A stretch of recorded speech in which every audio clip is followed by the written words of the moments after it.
Oi you, it's time for another episode of Dorothy and the Dealer. Let's tune into the conversation.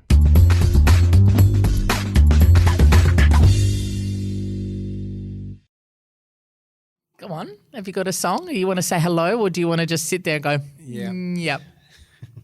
Yep. The whole I do want to say podcast. hello. I just moved this mic. Oh, dear. Oh, my goodness. I do want to say hello. I can't take you anywhere. I know. What's Do the you need movie? to- What's the movie they've just removed for political reasons? Gone with the Wind.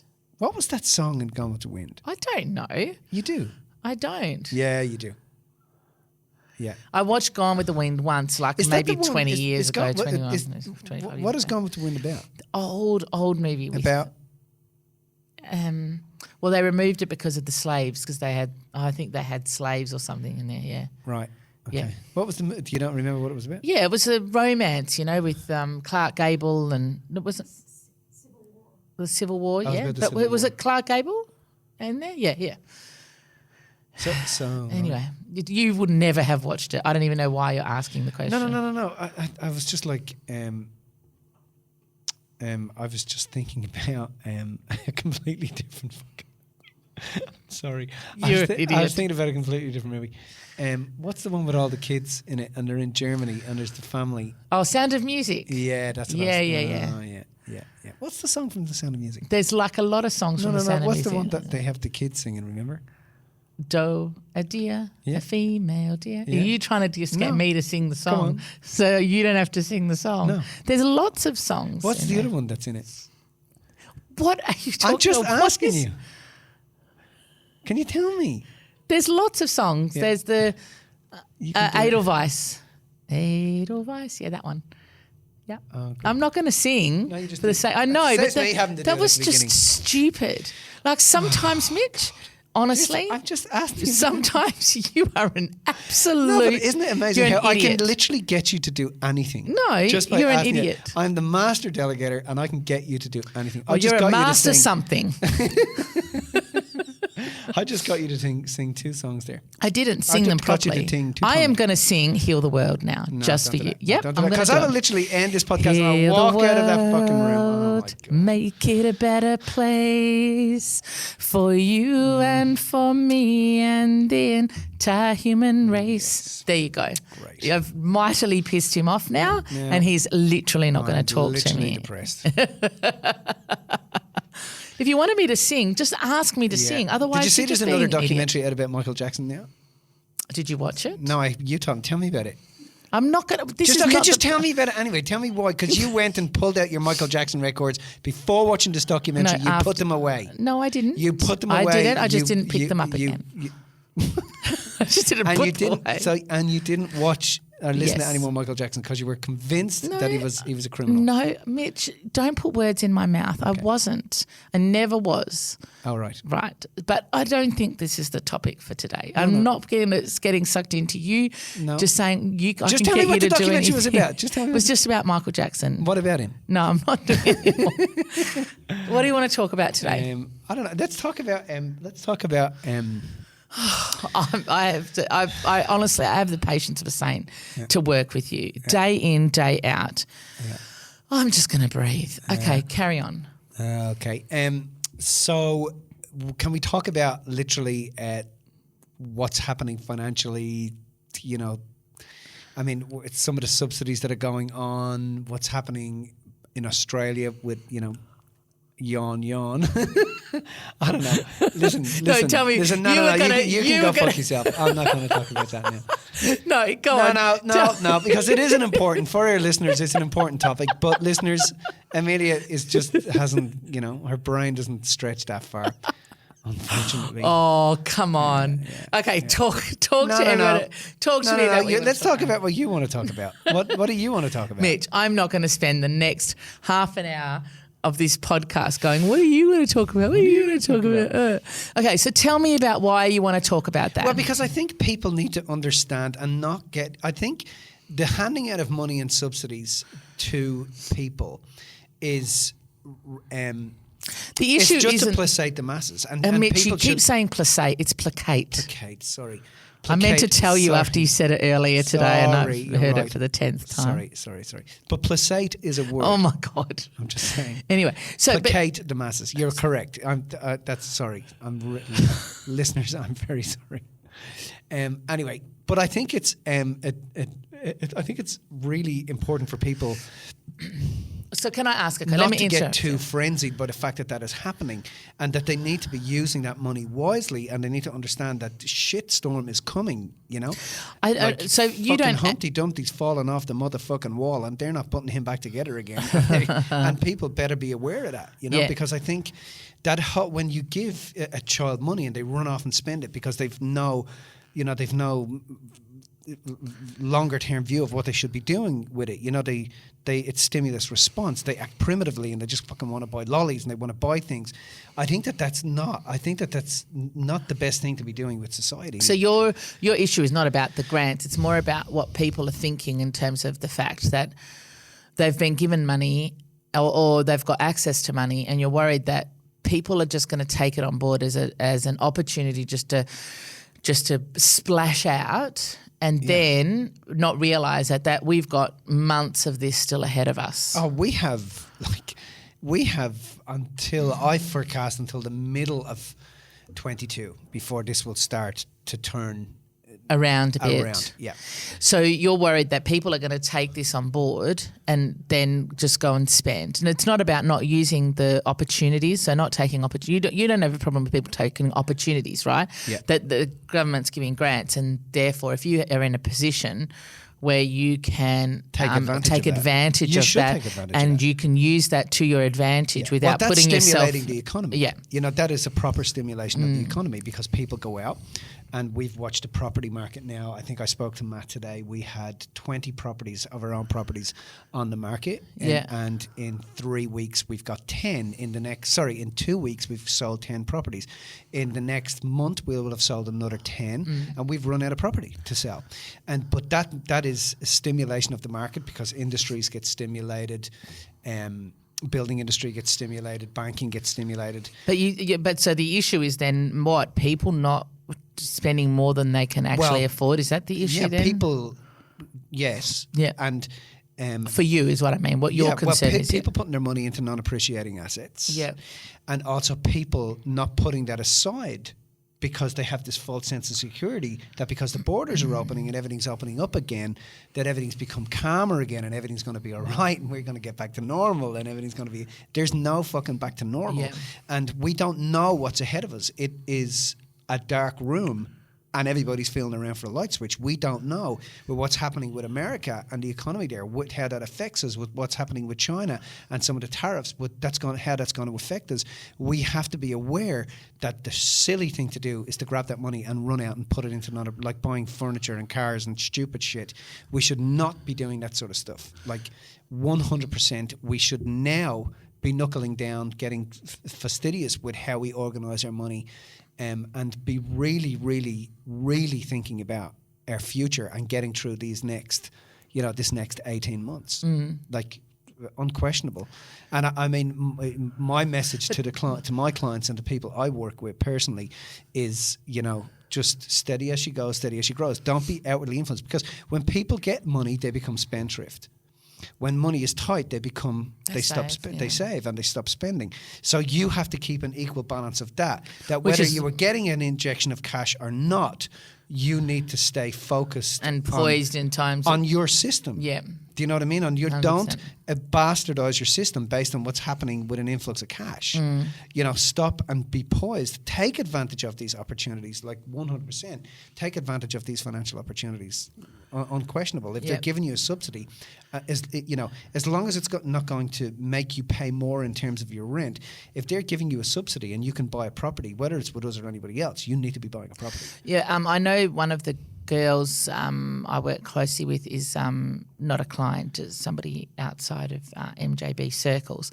She has her own business, a small business, but she got the JobKeeper payment. As soon as she got the JobKeeper payment, it was like money's gone.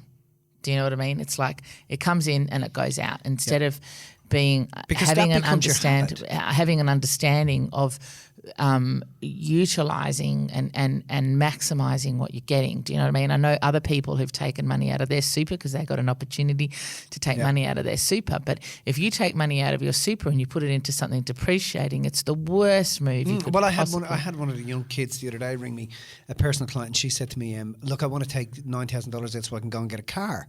I'm like, dude, that's just, do not do that. No, how much just have you don't got? do It's all right. I've only got $30,000 in there. I'm like, how long did it take you to get $30,000 into your fucking super? Why would you go out and blow that on a non-appreciating asset? Oh, but I have to get to work. Now, ask yourself a bigger question. How do I get $18,000 and keep my super?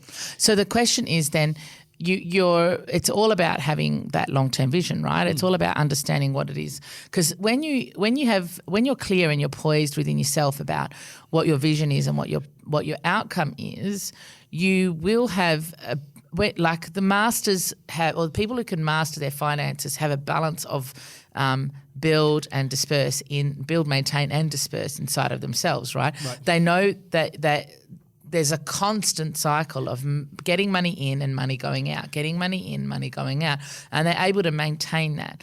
When you have an outward experience of recession, the masses will go in and do one thing, but the masters, because they have an understanding of money's coming in, money's going out, they don't need that outward experience to push them to do certain things. Does that make sense? If life is experiencing, or the world is experiencing a boom, the masters don't experience boom in that sense because they're already doing those things. If the masses are experiencing a bust time, the masses don't experience it because they're already been doing those things. They're not being forced to spend or save. Well, they know where they're busting and they know where they're booming already. They're not just only seeing one thing, so they're able to keep a focus on that. I had another one of the clients said to me the other day, "Yeah, but interest rates are going to go to zero," and I'm like, "Dude, don't be thinking that that's a good thing. It might not happen here in Australia, but it'll happen. It might not happen here in Perth." And it might not happen here in Australia, but it will very likely happen in the US and Europe. And if that happens in the US and Europe, suddenly the banks aren't making any more money. So then they have a recall. So the way they do that is they want a recall on their assets. So they go out and say to the homeowner, "Look, we want to revalue your property. It's $200,000 under value. So we're going to take it out of your account, or else we're going to take your house." And this is how they go in and they recoil on assets from people. That's what sends us into major recession and people into bankruptcy. And you don't want that happening here. But the problem is that it's the resources-rich countries and it's like Australia that has to prop the US up, that has to prop Europe up. That's where it comes from. It comes from us. So I think definitely taking advantage of the subsidies, I think, is wise, but don't be banking, hoping, and praying that we're going to go to zero interest rates. We never want that to happen. And as a people, we need to make sure we're not blowing our cash on non-appreciating assets just because it's been given to us.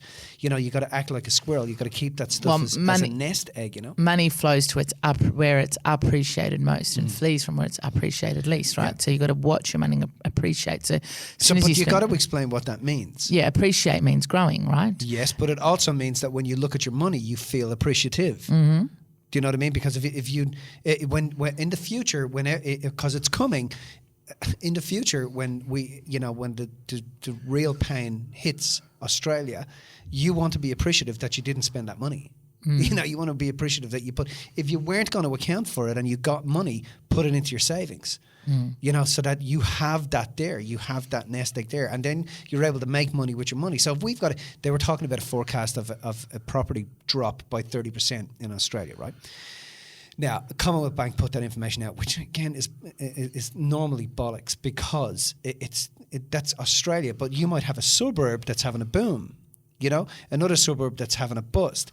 But if there's a drop of 30%, you want to be buying in the areas where there's a drop of 30% because you're going to add value there.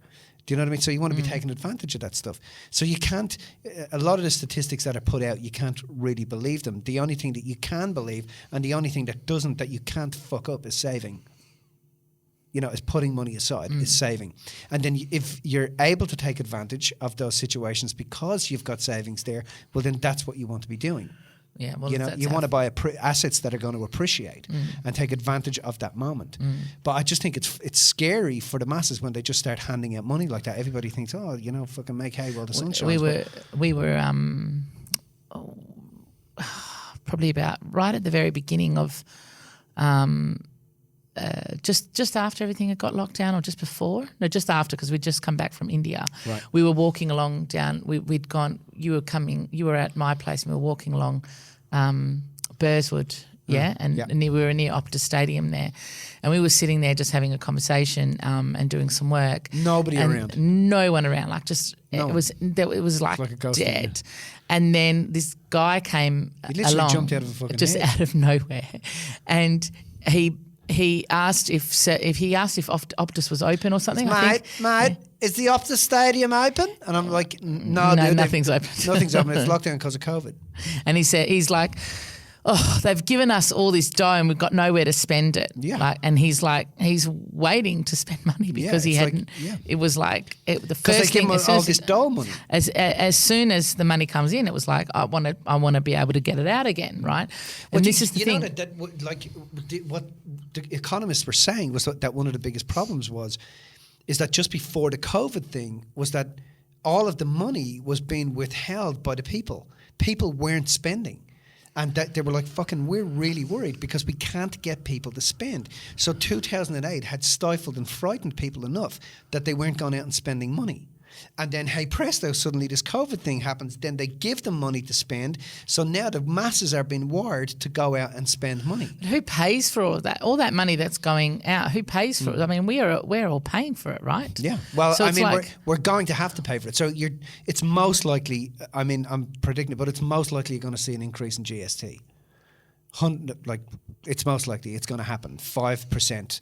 Maybe 2.5%. That's how they will try to get some of it back. I mean, I think it's $60 billion.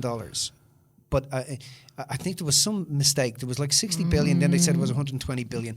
Billion? I don't think it was billion. I think it was in the millions, wasn't No, it? billion. Billion? Yeah, Okay, no, I don't not know. in the millions. I don't- $60 I billion don't- that that's- you wouldn't wipe your arse with. Yeah, I don't know. A I country don't. like this wouldn't wipe their ass with. But it was 60 billion. Then they said they'd done a recount and it was 120 billion. But so they had to spend 120 billion.